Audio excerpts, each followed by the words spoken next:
finally, I'd say, why are we in this mess? Because we had 8 weeks of chaos under Liz Truss and 10 years of poor planning. Sorry, I'm going to have to interrupt you there.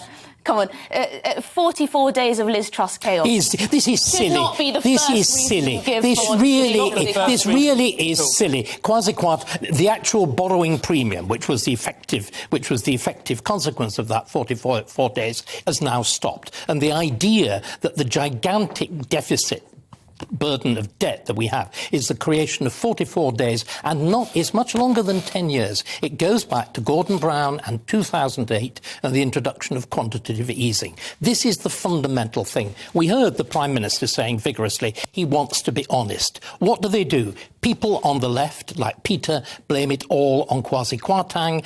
On the other hand, they've started blaming it on Russia. Russia and Kwasi Kwarteng are marginal issues. The key thing is we've incurred, largely thanks to COVID, for which, of course, the entire media, political class and administrative class, with the honourable exception of us lot on GBNews, were clamouring for yet more. We have incurred, through quantitative easing, debts on the same scale as the Second World War. Just 1 second. We really do need to understand that we're in we've had two wars. We've had the phony war, because I think it was a phony war of COVID, and the grotesquely excessive measures of furlough, loans to this, dining out. I mean, can you imagine a dining out loan on government expense? It is nobody objected. That is hard. Looking back, the opposition clamoured for more. The media classes, apart from GBNews, clamoured for more. We're reaping the reward. And then there is the real war of Russia. The trouble is, do you know what it resembles? Go on, very quickly. It's the 1970s. We've gone straight back to the 70s.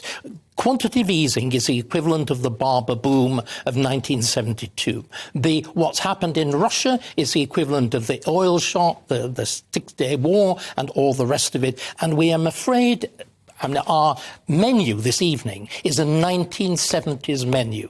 It is inflation, it is soaring taxation, it is strikes, but we don't have a Margaret Thatcher.